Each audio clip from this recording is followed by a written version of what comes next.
AICC ವರಿಷ್ಠ ರಾಹುಲ್ ಗಾಂಧಿ ಅವರ ವಿರುದ್ಧ ದ್ವೇಷಪೂರಿತ ಹಾಗೂ ಪ್ರಚೋದನಕಾರಿ ಹೇಳಿಕೆಯನ್ನು ನೀಡಿದ ಉಡುಪಿ ಶಾಸಕ ಯಶ್ಪಾಲ್ ಸುವರ್ಣ ವಿರುದ್ಧ ತಕ್ಷಣ ಎಫ್ಐಆರ್ ದಾಖಲಿಸುವಂತೆ ಆಗ್ರಹಿಸಿ ಬಾಗಲಕೋಟೆ ಜಿಲ್ಲಾ ಕಾಂಗ್ರೆಸ್ ಪ್ರಚಾರ ಸಮಿತಿ ವತಿಯಿಂದ ಪ್ರತಿಭಟನೆ ನಡೆಸಲಾಯಿತು. ಬಾಗಲಕೋಟೆ ಜಿಲ್ಲಾ ಕಾಂಗ್ರೆಸ್ಸಿನ ಪ್ರಚಾರ ಸಮಿತಿಯ ಅಧ್ಯಕ್ಷ ನಾಗರಾಜ್ ಹದ್ಲಿ ಅವರ ನೇತೃತ್ವದಲ್ಲಿ ಬಾಗಲಕೋಟೆಯ ನವನಗರದ ಪೊಲೀಸ್ ಠಾಣೆಯ ಮುಂಭಾಗ ಪ್ರತಿಭಟನೆ ನಡೆಸಲಾಯಿತು.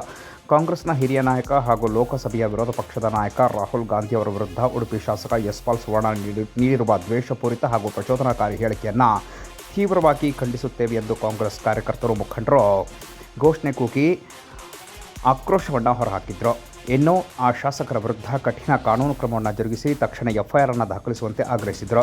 ಕರ್ನಾಟಕ ಪ್ರದೇಶ ಕಾಂಗ್ರೆಸ್ ಪ್ರಚಾರ ಸಮಿತಿಯ ನಿರ್ದೇಶನದಂತೆ ಜಿಲ್ಲಾ ಕಾಂಗ್ರೆಸ್ ಪ್ರಚಾರ ಸಮಿತಿ ಬಾಗಲಕೋಟೆ ವತಿಯಿಂದ ಪ್ರತಿಭಟನೆ ನಡೆಸಿ ಬಾಗಲಕೋಟೆಯ ನವನಗರದ ಪೊಲೀಸ್ ಠಾಣೆಗೆ ಅಧಿಕೃತ ದೂರನ್ನು ಸಲ್ಲಿಸಲಾಯಿತು. ಜಿಲ್ಲಾ ಕಾಂಗ್ರೆಸ್ ಪ್ರಚಾರ ಸಮಿತಿಯ ಅಧ್ಯಕ್ಷ ನಾಗರಾಜ್ ಹದ್ಲಿ ಅವರು ಮಾತನಾಡಿ, ಸಂವಿಧಾನದ ಮೇಲೆ ಪ್ರಮಾಣ ವಚನ ಸ್ವೀಕರಿಸಿರುವ ಒಬ್ಬ ಶಾಸಕರೇ ಕಾಂಗ್ರೆಸ್ಸಿನ ಹಿರಿಯ ನಾಯಕ ಹಾಗೂ ಲೋಕಸಭೆಯ ವಿರೋಧ ಪಕ್ಷದ ನಾಯಕ ರಾಹುಲ್ ಗಾಂಧಿ ಅವರ ವಿರುದ್ಧ ಇಂತಹ ಪ್ರಚೋದನಕಾರಿ ಮತ್ತು ಬೆದರಿಕೆ ಹಾಕುವ ಭಾಷೆ ಬಳಸಿರುವುದು ಅತ್ಯಂತ ಖಂಡನೀಯ ಅಂತ ಹೇಳಿದರು. ಶಾಸಕ ಯಶ್ಪಾಲ್ ಸುವರ್ಣ ಅವರ ವಿರುದ್ಧ ಎಫ್ಐಆರ್ ದಾಖಲಿಸಿ ಕಠಿಣ ಕಾನೂನು ಕ್ರಮವನ್ನು ಜರುಗಿಸಬೇಕೆಂದು ಆಗ್ರಹಿಸಿದರು. ಈ ಸಂದರ್ಭದಲ್ಲಿ ಬ್ಲಾಕ್ ಕಾಂಗ್ರೆಸ್ ಅಧ್ಯಕ್ಷ ಅಕ್ಬರ್ ಮುಲ್ಲಾ, ಎಸ್ಎನ್ ರಾಂಪುರ್ ಹಾಗೂ ಕಾಂಗ್ರೆಸ್ ಪ್ರಚಾರ ಸಮಿತಿಯ ಮುಖ್ಯ ಸಂಯೋಜಕ ಶ್ರೀಧರ್ ನೀಲ್ನಾಯಕ್ ಸೇರಿ ಅನೇಕರು ಉಪಸ್ಥಿತರಿದ್ದರು.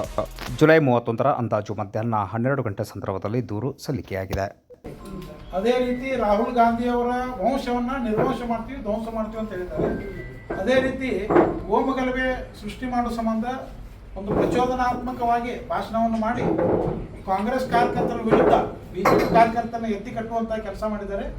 ಅದಕ್ಕೆ ಮತ್ತು ಆಮೇಲೆ ಅವರು ಡ್ರಗ್ ಅಡಿಕ್ಟರು ಅಂತ ಹಿಂಗೆ ಈ ರೀತಿ ಎಲ್ಲ ನಮ್ಮ ರಾಹುಲ್ ಗಾಂಧಿಯವರ ಬಗ್ಗೆ ಅವಹೇಳನಕಾರಿಯಾಗಿ ಭಾಷಣ ಮಾಡಿದ್ದಾರೆ. ಅವ್ರ ಮೇಲೆ ಶೀಘ್ರ ಕ್ರಮ ಕೈಗೊಳ್ಬೇಕಂತೇಳಿ ಎಫ್ಐಆರ್ ಮೂಲಕ ಇವರು ಇದನ್ನು ಕಂಪ್ಲೇಂಟ್ ಲಾಂಚ್ ಮಾಡ್ಬೇಕಂತೇಳಿ ತಮ್ಮಲ್ಲಿ ಮನೆ ಫಿರ್ಯಾದಿ ಕೊಡಕ್ಕೆ ಬಂದೆ ಮೇಡಮ್. ದಯವಿಟ್ಟು ಈ ಫಿರ್ಯಾದಿಯನ್ನು ಸ್ವೀಕರಿಸಿ ಅವ್ರ ಮೇಲೆ ಎಫ್ಐಆರ್ ದಾಖಲು ಮಾಡೋದು ಕೇಳ್ಕೊತಾ ಇದ್ದೀನಿ.